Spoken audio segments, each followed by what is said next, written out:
Good evening, Jimmy here in Chicago. Hope everybody's having a great week. You guys are going to love tonight's story. We're going to talk about the life and murder of Allen Dorfman. Now, Allen Dorfman is one of over 1,000 murders by the Chicago mob, and the vast majority of those cases are unsolved to this day. I think there's probably anywhere between 20 and 30 murders that were actually solved, mostly by informants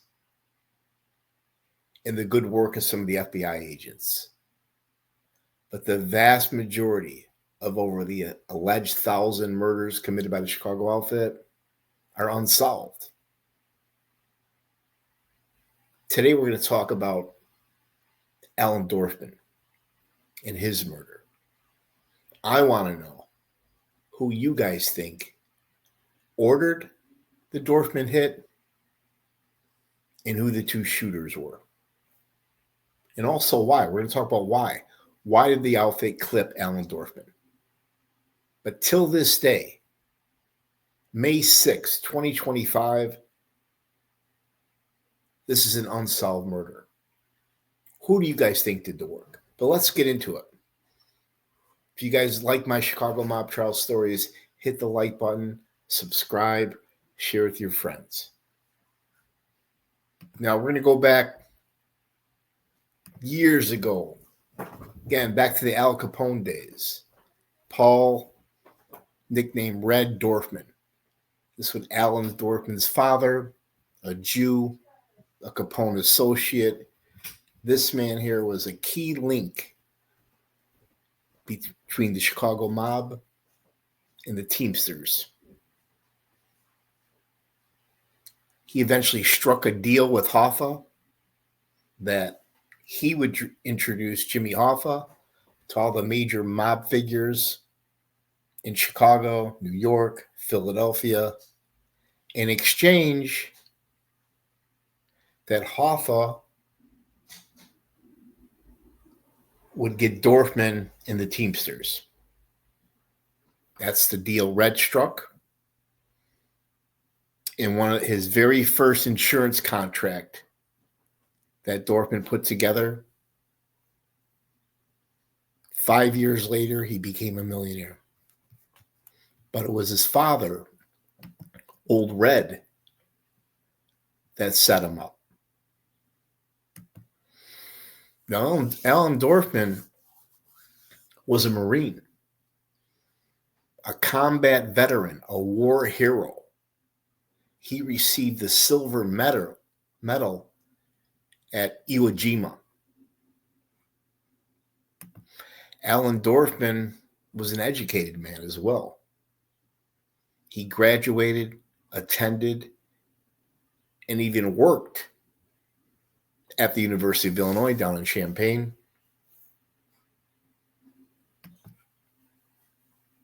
Dorfman had a pretty important role in one of my favorite mob movies, Casino, where Allen Dorfman's character was played by Andy Stone.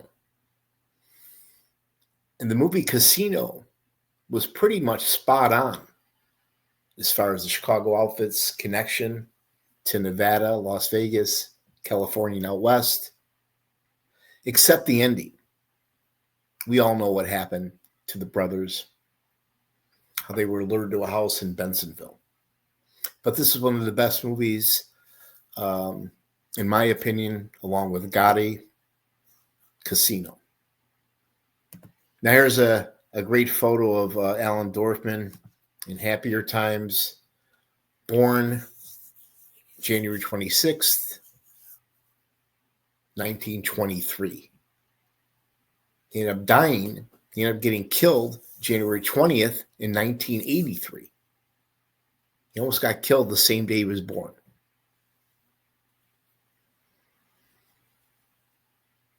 Now, as we all know, he was the owner of a multi-million-dollar insurance company. He was a top consultant to the International Brotherhood of Teamsters.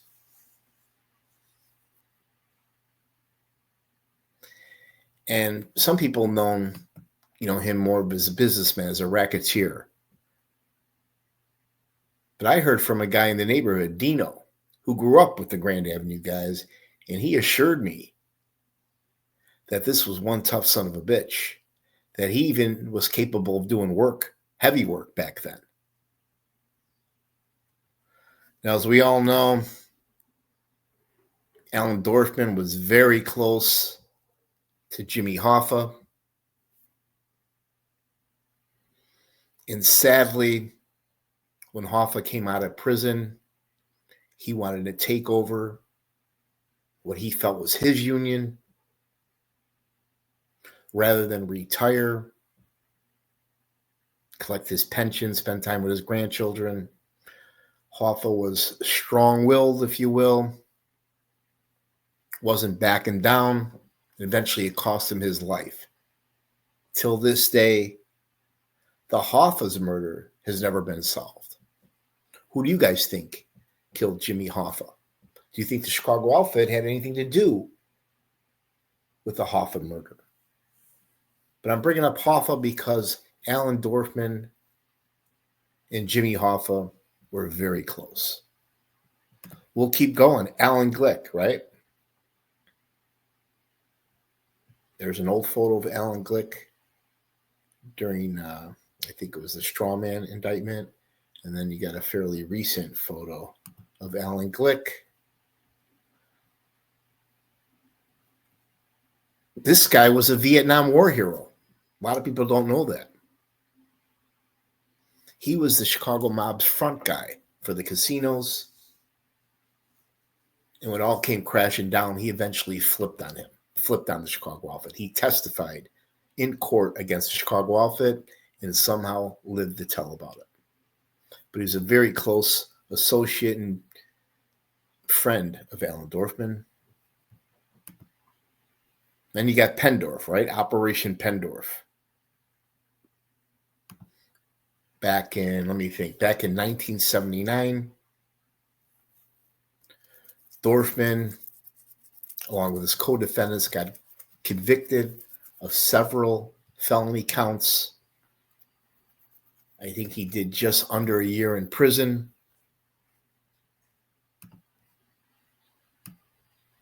So he did time. He lived that life.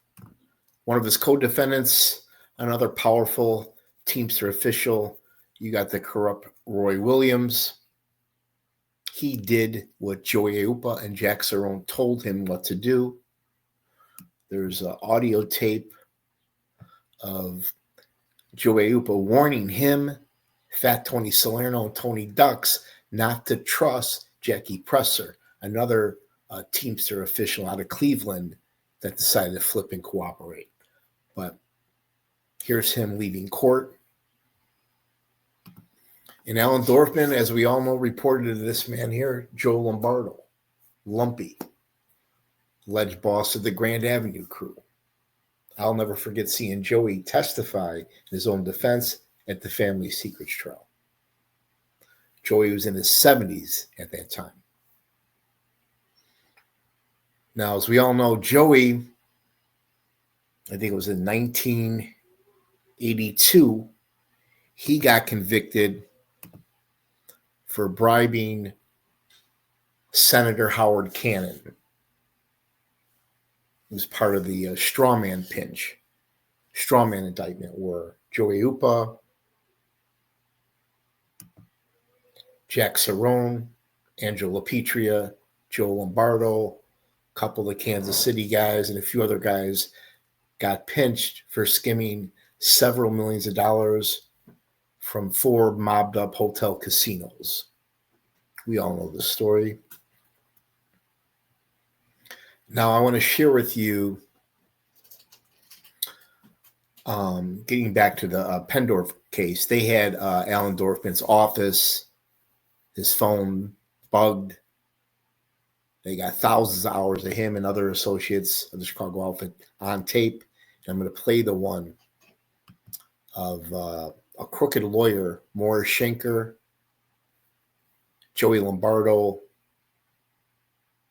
are at Allen Dorfman's office, not knowing that they're being recorded by the FBI. I'm going to play that tape here if I can. Let's see here. Bear with me here. Let me see if I can share my screen. Bear with me.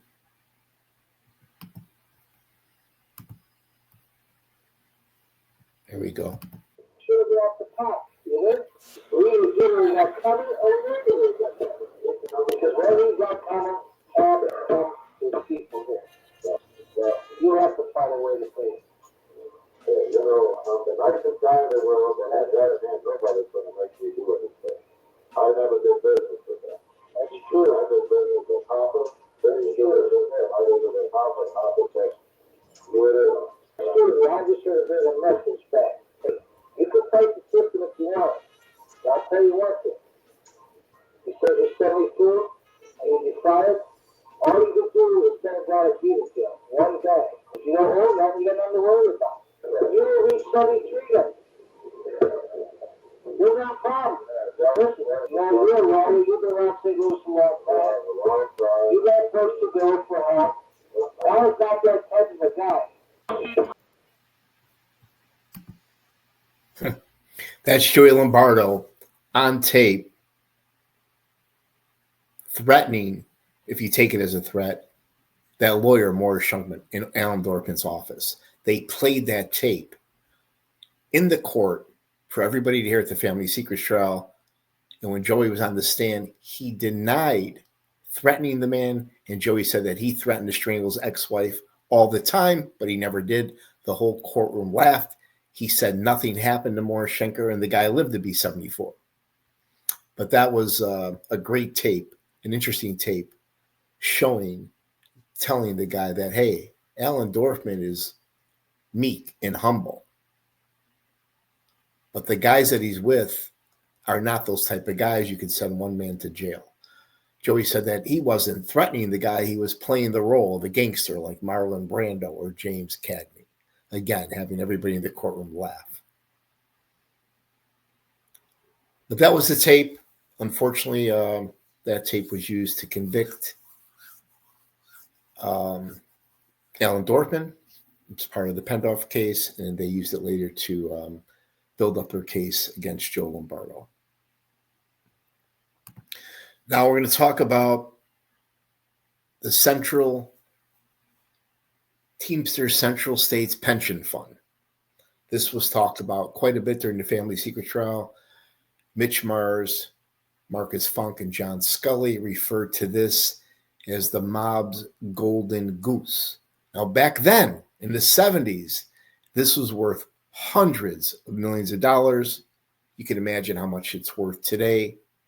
This was the mob's piggy bank. This is where they would borrow money to pay off the cops, the judges, the aldermen. They would borrow money from this to build hotels and casinos in Las Vegas. They would borrow money from this to pay off all their high-profile defense attorneys.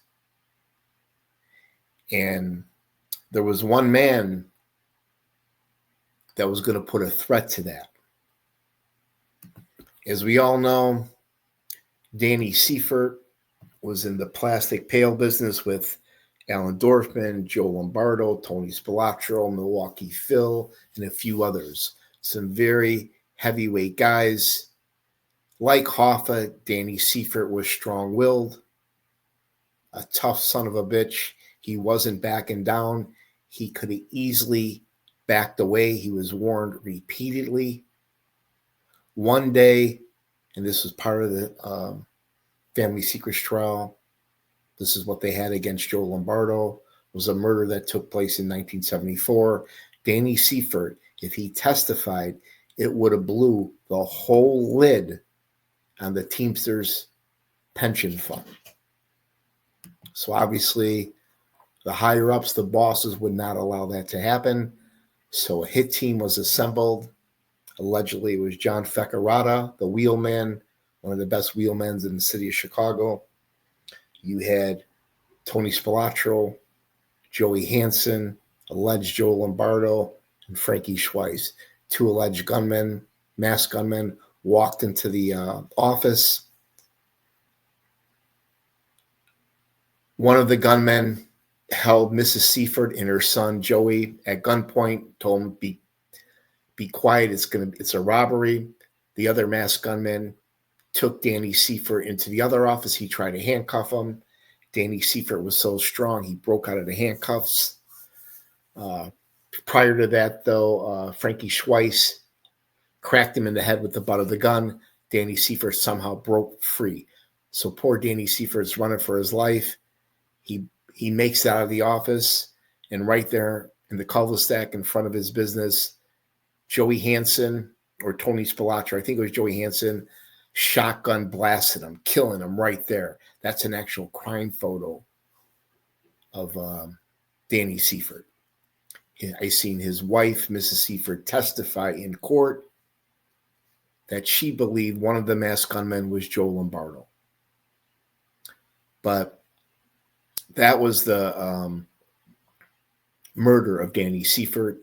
The motive was his Teamster's pension fund.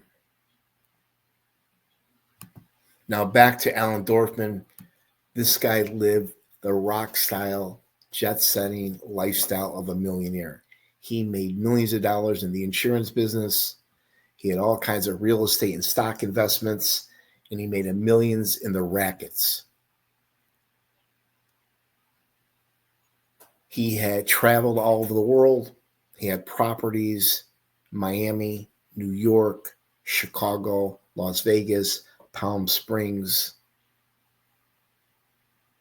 But all the money in the world, and look what happened to him. Then you got the Senate hearings, right? The famous Kiefer hearings. This is where Bobby Kennedy went after all the mob bosses. Tony Accardo, Carlos Marcello, the guys in New York, the guys in Boston, Hoffa. He was relentless, pissing off all the major bosses, some of the most powerful men in the country. We know eventually what happened to him. Allen Dorfman was grilled by Bobby Kennedy, as well as other heavyweights in the Chicago mob.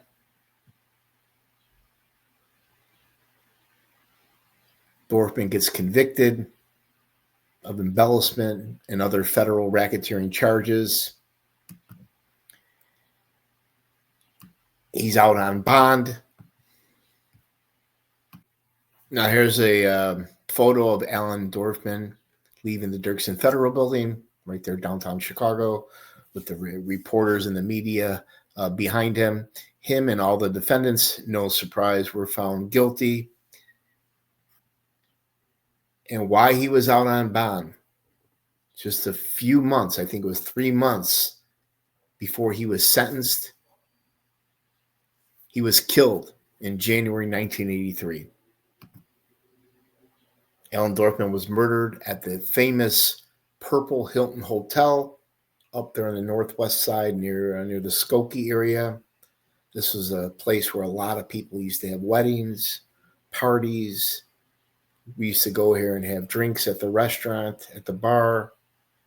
I remember a lot of my aunts and uncles they went to see Barry Manilow. He would stay, the famous Barry Manilow, who I think is still alive today. He would perform at the Purple Hilton. And then I remember during the Tony Resco trial, this lowlife here, this lobbyist, Stuart Levine, he was in cahoots and part of Blagojevich's team and Tony Resco. During daytime hours, Monday through Friday, 9 to 5, during normal business hours where most people are working, him and some of his friends were having these outrageous gay, sex, drug, alcohol parties. I mean, you wouldn't believe the type of parties him and his friends were having at the Purple Hotel. Sadly, this place is torn down, but if the walls could only speak. But this is the crime scene where Allen Dorfman was murdered. Now,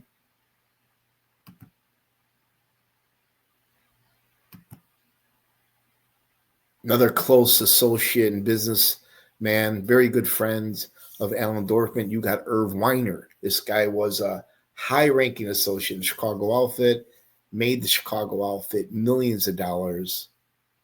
He was talked about quite a bit during the family secrets trial. Joe Lombardo actually used his office as to explain.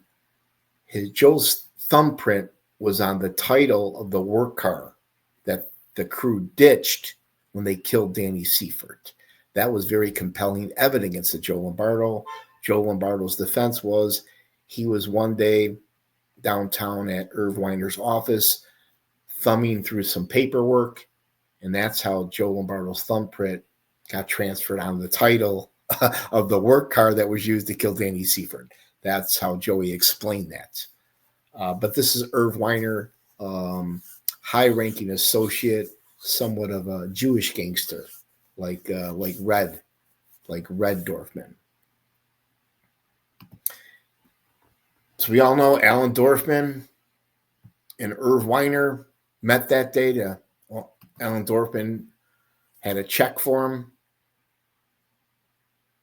They were on their way to Tessie's, a restaurant, another mobbed-up restaurant there. And they were walking between two cars, and two masked gunmen with silencers came up from behind them and murdered them. Irv Weiner witnessed it, did not move, kind of walked away. He was untouched. He was definitely not the target. But Allen Dorfman was shot, I think, 7 times in the head. Brutal.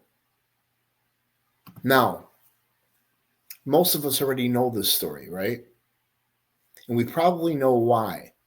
The why is easy. He just got convicted. He's about to do some serious time in jail again. Keep in mind, he's been in jail before. But the outfit bosses weren't taking any chances. They figured at his age, there's no way he'll be able to hold up and do, 20, 30 years in prison. So they had to kill Dorfman. And sadly, they did. Now, who did it, though? Who gave the order? Who did the work, right? Here's 2 of the prime suspects. You got Frankie Schweiss, notorious hitman for the Chicago outfit. This guy was so nasty that wise guys warned other wise guys to stay away from this guy. If you see him, call 911. That's what Michael Spottrell told his wife and kids. If you ever see this man in my neighborhood, call 911. And then another shooter nobody's ever even heard of, you've got Tony Panzica, Anthony Panzica. These are the 2 prime suspects. Frankie Schweiss was a defendant, a co-defendant to family secrets trial, but he was too sick, too ill to stand trial. He was eventually convicted and was sentenced and died in prison. But can you imagine if he was in the same courtroom with Jimmy Marcello, Joey Lombardo, Frankie Calabrese Sr., and the Indian? I can't even imagine him sitting next to Frank Calabrese. Frank Calabrese could not control himself in the courtroom. I can't imagine how Frankie Schweiss would have acted. But this is the prime suspects right here. Everyone knows Frankie Schweiss was part of that hit, and some people think Anthony was part of the hit as well. There's the German here.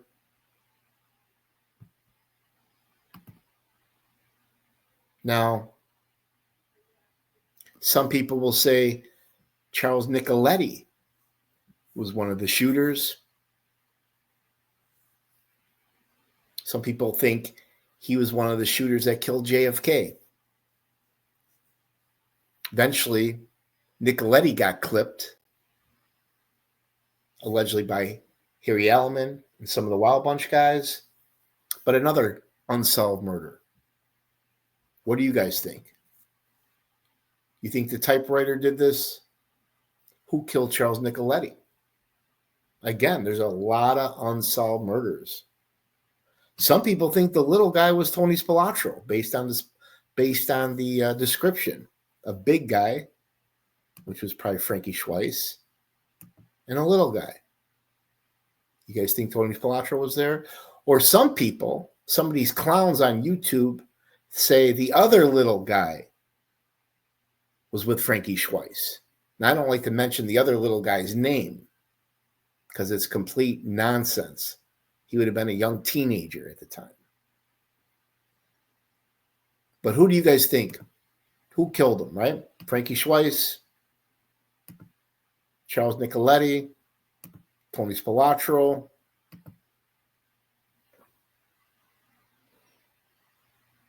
or Anthony? Now, I heard from a good source there's a brutal autopsy photo of Allen Dorfman. Shot 7 times in the head, back of the head. And I heard from a friend of mine who's a pretty good resource. She told me that he's buried in Jack's Field. I said, where the hell's Jack's Field? She says, it's across from Navy Pier, not too far from Olive Park. They call it Jack's Field. Jack Sarno named it that little place because it's a perfect place to bury a body. But I'm not sure if Allen Dorfman's body is buried here, but that's what I heard. But we used to hang out here at Ohio Beach, Grand Beach, and Olive Park. I still hang out here today. It's a nice quiet beach just south of Oak Street Beach. It's kind of an international European beach. You got a beautiful view of the Chicago skyline.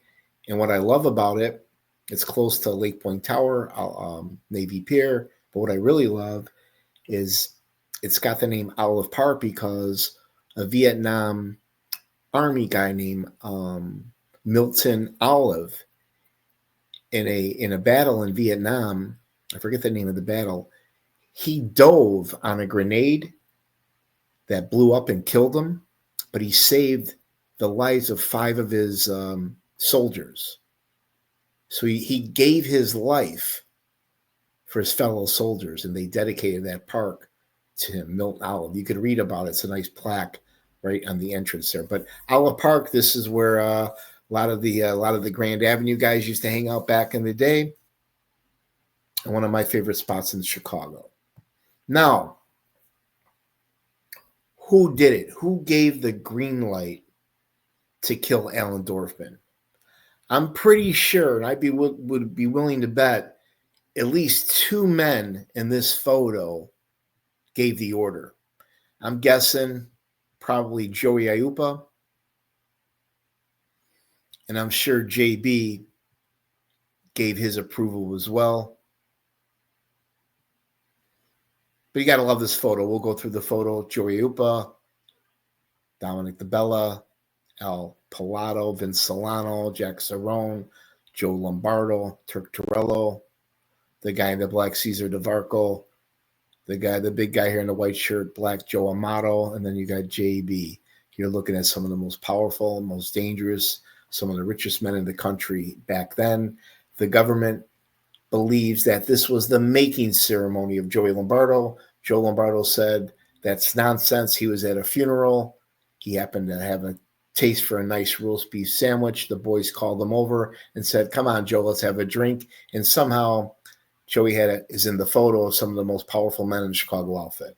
But I bring up this photo because 1 or 2 or maybe all of these men, who knows, at least 2 of them gave the green light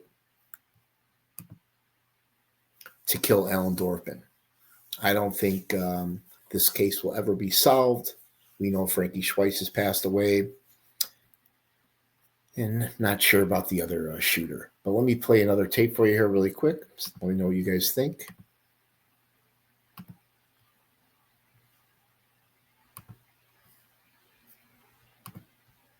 So the day of the arraignment, they had this meeting right in the back of the courthouse. See, when something like this happens, you know how things are going to work out. It's always better with no witnesses. So what about Andy? He won't talk. Stone's a good kid. Stand-up guy just like his own man. That's the way I see it. I agree. He's solid. A fucking Marine. He's okay. He always was. Remo, what do you think? Look, why take a chance? At least that's the way I feel about it. Carlisi. You tell him I don't care what. He's got to be in my office Thursday morning before 11 o'clock. It's terribly important. I got to have a conversation with the guy.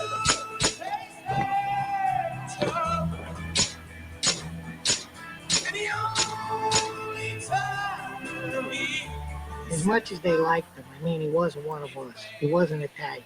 As far as they knew, he could have talked. Otherwise, Stoney might still be alive.